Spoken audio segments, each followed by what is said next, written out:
നമസ്കാരം. മലയാളി വാർത്തയിലേക്ക് സ്വാഗതം. കേരളത്തിലേക്ക് മൂന്നാം വന്ദേ ഭാരത് ഉടൻ എത്തുന്നു.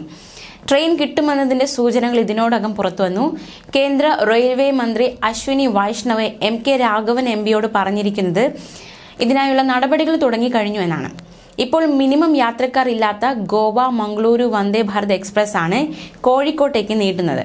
നേരത്തെ MK രാഘവൻ MP കേന്ദ്രമന്ത്രി അശ്വിനി വൈഷ്ണവുമായി കൂടിക്കാഴ്ച നടത്തിയപ്പോൾ ബംഗളൂരു കോയമ്പത്തൂർ, ഗോവ മംഗലാപുരം വന്ദേ ഭാരത് എക്സ്പ്രസ്, ബംഗളൂരു കോയമ്പത്തൂർ ഉദയ് എക്സ്പ്രസ് എന്നീ ട്രെയിനുകൾ കോഴിക്കോട് വരെ നീട്ടാൻ ആവശ്യം ഉന്നയിച്ചിരുന്നു. ഗോവ മംഗളൂരു വന്ദേ ഭാരത് എക്സ്പ്രസിൽ 50% താഴെയാണ് ഒക്യുപ്പൻസി നിരക്ക് ആയിരിക്കുന്നത്. നിലവിൽ ഓടുന്ന 41 വന്ദേ ഭാരത് ട്രെയിനുകളിൽ ഏറ്റവും കുറഞ്ഞ നിരക്കാണിത് എന്നതും ശ്രദ്ധേയം. ഇതിലെ യാത്രക്കാരുടെ എണ്ണം കൂട്ടാൻ കോഴിക്കോട് വരെ സർവീസ് നീട്ടുന്നത് വഴി സാധിക്കുമെന്ന നിഗമനത്തിലാണ് റെയിൽവേ. കാസർഗോഡ് തിരുവനന്തപുരം കാസർഗോഡ് വന്ദേ ഭാരത് എക്സ്പ്രസിൽ 200% ഒക്യുപ്പൻസി. വന്ദേ ഭാരത് റൂട്ടുകളിലെ ഏറ്റവും ഉയർന്ന ഒക്യുപ്പൻസി നിരക്കാണിത്.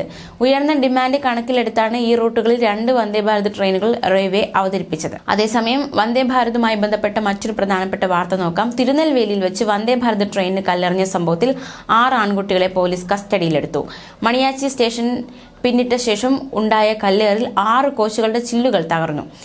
നരൈക്കിണറിനും ഗംഗൈക്കൊണ്ടനും ഇടയിലുള്ള കാട് പിടിച്ച പ്രദേശത്ത് നിന്നാണ് കല്ലേറുണ്ടായതെന്ന് കണ്ടെത്തിയ പോലീസ് സമീപ പ്രദേശങ്ങളിലെ CCTV ക്യാമറകളും ട്രെയിനിലെ CCTV ദൃശ്യങ്ങളും പരിശോധിച്ചാണ് കല്ലെറിഞ്ഞവരെന്ന് സംശയിക്കുന്ന കുട്ടികളെ തിരിച്ചറിഞ്ഞത്. ചെന്നൈ തിരുനെൽവേലി വന്ദേ ഭാരതിന് നേരെ കഴിഞ്ഞ ഞായറാഴ്ചയാണ് കല്ലേറുണ്ടായത്. തുടർന്ന് റെയിൽവേ പോലീസ് ഇവരെ പിടികൂടുകയും റെയിൽവേ സുരക്ഷാ സേനയ്ക്ക് കൈമാറുകയുമായിരുന്നു. പിടിയിലായവരെ ചോദ്യം ചെയ്യുകയാണെന്ന് അന്വേഷണ സംഘം പറഞ്ഞു. കൊച്ചുകുട്ടികളാണ് ഇത്തരം കുറ്റകൃത്യങ്ങളിൽ ഏർപ്പെട്ടിരിക്കുന്നത് എന്നുള്ളത് ഏറെ ഞെട്ടിക്കുകയാണ്. ഇവരെല്ലാം ഭാവിയുടെ വാഗ്ദാനങ്ങൾ എന്ന് നമ്മൾ വിളിക്കുന്നവരാണ്. നാളെ വലുതാകുമ്പോൾ ഇതിനും വലിയ ആക്രമണം ചെയ്യില്ല എന്നത് നമുക്ക് തള്ളിക്കളയാനാകാത്തൊരു കാര്യമാണ്.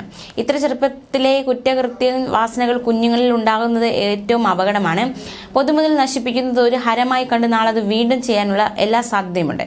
അതുകൊണ്ട് തന്നെ കൃത്യമായി കുട്ടികളെ ക്രൈം പറഞ്ഞു ബോധിപ്പിക്കേണ്ട ആവശ്യകതയുണ്ട്. കേരളത്തിലും ഇത്തരത്തിൽ വന്ദേ ഭാരതിന് നേരെ കല്ലേറുകളുണ്ടായ സംഭവം നിരവധി റിപ്പോർട്ട് ചെയ്യപ്പെട്ടിട്ടുണ്ട്. ഇടയ്ക്ക് അതിലൊരു വിദ്യാർത്ഥിയാണ് ഇത്തരത്തിൽ അറസ്റ്റ് ചെയ്തത് ഇങ്ങനെ കല്ലേർ ചെയ്തതിൽ. എന്തായാലും വന്ദേ ഭാരതിന് നേരെയുള്ള കല്ലേർ അത് കൂടുതലാണ്. വന്ദേ ഭാരത് എന്നല്ല, ട്രെയിനുകൾക്ക് നേരെയും കല്ലേറുകൾ, ഓടുന്ന ട്രെയിനുകൾക്ക് നേരെ, ഓടുന്ന വന്ദേ ഭാരതിന് നേരെ പലയിടത്തു നിന്നും കല്ലേറുകൾ ഉണ്ടാകുന്ന പല സംഭവങ്ങളും നമ്മൾ കേട്ടിട്ടുണ്ട്. ന്യൂസ് ഡെസ്ക് മലയാളി വാർത്ത.